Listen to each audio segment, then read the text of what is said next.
โอ้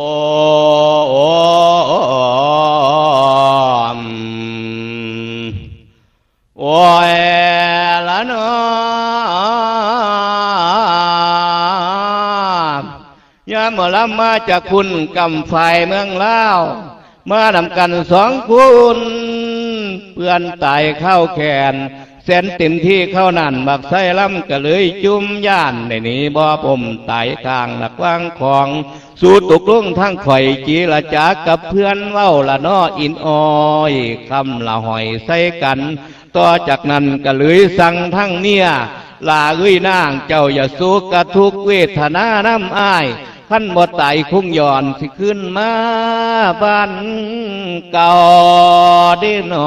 ส่วนว่าลูกและเต้าเสมอดำตั้งกันย้ำเมื่อพอไปนั่นลูกแกแอวมันด่าดอกคำเนื้อพากันเน่านอนมิดจะแอววนเนื้อเจ้าจักเสียวได้แล้วลุงเฮือนน้ำตาลังน้ำตาพังอาบแก้มตุนข่อยปอยักไก่มือนั้นได้สูบแม่นคำดีคือวันที่29 ตุลา75บอกไป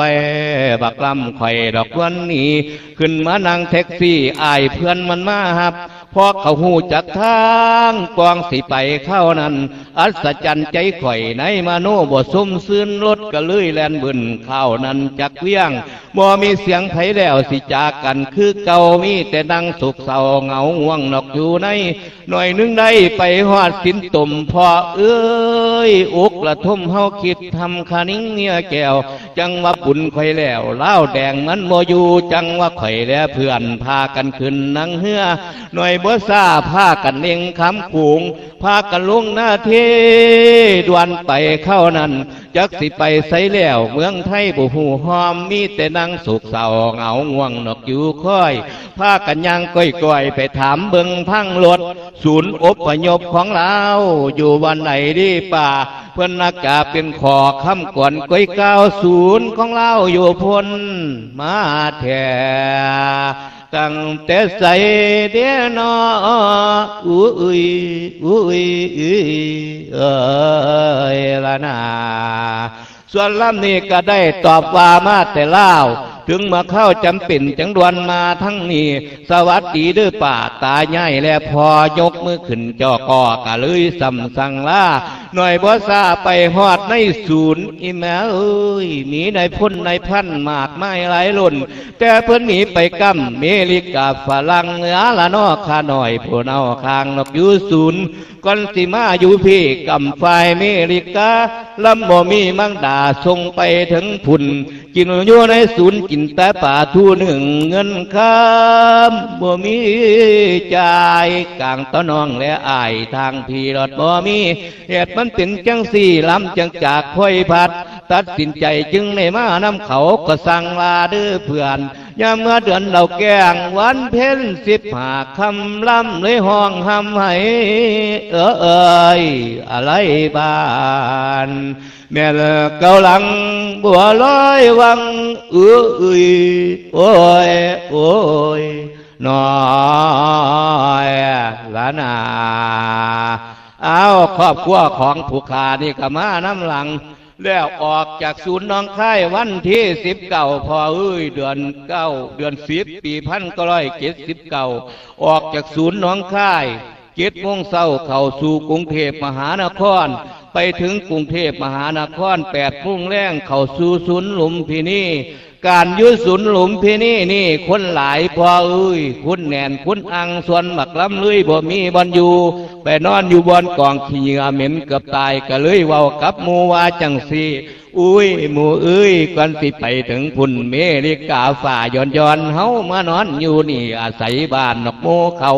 การยุกินบ่ต้องเว้าเกินว่ามันแสนทุกข์อุกน้ำพวกเศร้าเล่าผู้นอนติ่นกินมิ้นเอาหัวส้นเหลียวเบิ่งนอนมันหมุนยามโมแรงมันตอมเต้บ่ว่าน้อยหรือใหญ่พากันนั้นเกิดจริงเหม็นสวมกะทอกันส่วนว่าเขาว่านั้นหลดบ่จากพ่อเม็ดเกินมันหมิ่นเอาสาในละอาเมาสั่งเฮามาเข้าทางสวรรค์โมเมนปองว่าเล้าเฮาพี่น้องสิมาได้สะดวกดีเข้าเฮาคิดจนกี้สมัยอยู่ตะน้องค่าย ก่อนสิกายมาถึงระวางหลุมพี่นี้พี่ไผภูมิคณะเสือวงวานคณะญาติไผก็แถมทรงให้พรแก้วสีประการยามเจ้าออกจากบ้านในรอบยศหรือศักดิ์ศรีไผก็มาซุ่มแซวทรงพรแถมทายยามมาถึงค่ายหลุมพี่นี้บอนผลทรงความประสงค์คิดไว้บ่สมดามปรารถนาบ่มีไผสิกาต่อว่าแนวใดพอเฮาเป็นอพยพภาคนครเมืองบ้านบ่ว่าลานลิ้นหล่อนนอนนำดินเป็นตะไดแต่หาอยู่น้องคายบ่เป็นหายแบบนี้บ่เคยพ่อสั่งเห็นบ่แม่นล่ำเว้าลิ้นในถามเบิ่งเศร้าเล่าผู้ที่มาเศร้าพักระวังหลุมพี่นี่นั่นคันบ่คือล่ำเว้าบ่หลานล่ำนี่กาวพวกเศร้าเล่าอยู่หันเขาสิเว้าว่าจังไดต่อจากหันก็ได้โศกใจของมักล่ำก่อนสิจากเมืองไทยดวนมาเข้านั้นเป็นเวลาดีได้พอประมาณตีหนึ่งเสียงประกาศเก่าอื่นกะเลยห้องซื้อบักลำกะเลยบอกไฟกำเมียมิงเสน่หาให้น้องเกี่ยมเอาสาเครื่องของที่เฮาใส่เมียกะเต็มเดียได้ดาดีตุกแตงรถกะเลยยังง่ายข้าวนั้นผัดวัน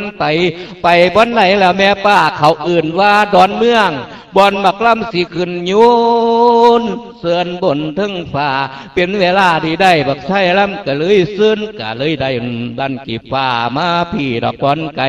หน่วยหนึ่งนั่นก็ได้ไปฮอดฮ่องกงคิดจะกลงไปเลาะเที่ยวผู้สาวเมืองนี้เสียนเต็มที่ทั้งข่อยเวลามันหนักจนบัดวายนสิขึ้นมักลำเอิญสั่งผู้สาวแต่บ่จักบนเว้าบูหูเรื่องภาษากันเว้าไปไผไปมัน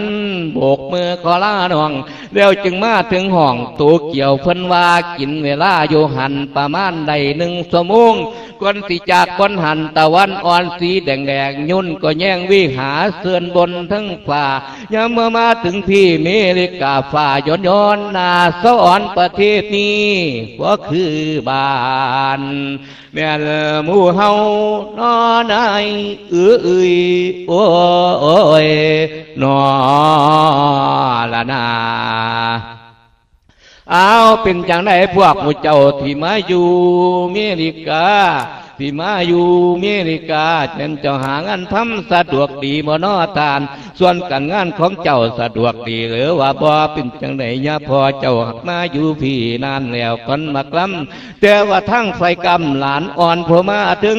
แล้วมาเห็นคนเล่าซื่นชุ่มเฮาหยัวยมเฮามาปุ่นวันนี้เฮห้ายมันซื่นในมันหายโศกเศร้าขะนิ่งบ้านนอกเก่าหลังให้เจ้าคิดต่อตั้งหวังความแต่ความดีเด้อผู้ที่มีแนวคิดแต่แผ่ไผขยายกว้างให้หมู่ปวงเราได้ขึ้นเมื่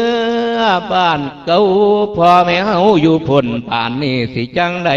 พวกคนเล่านั่นก็ได้หลายอยู่สหรัฐเฮามาตัดสินใจดอกหักแพ่งกันไว้คันเฮาไล่ลืมสู่โลกพระนามเขาสิดาพอลุงเอ่ยว่าเราเฮาโง่ซาบ่สมเสือศาสตระกุลพวกที่เหลืออยู่พุ่นสู่ต่อบ่มีถอยคอยละนอทั้งเฮาสิส่งไปเงินแบ่งเจ้าอย่าแพงเอาไว้เงินค้ามให้เจ้าสูงเดือนละ10ละ5หุ้มทอนออกใส่กันหรือพวกท่านว่านั้นสิคิดว่าแนวใดเฮาอาศัยหลายคนจังสิเป็นไปได้เฮาอาศัยคนกล้าวิชาดีมีระเบียบพร้อมกันคิดกันคนอันแนวนี้จังสิดีดื้อลาวโอ้ยนอโอ้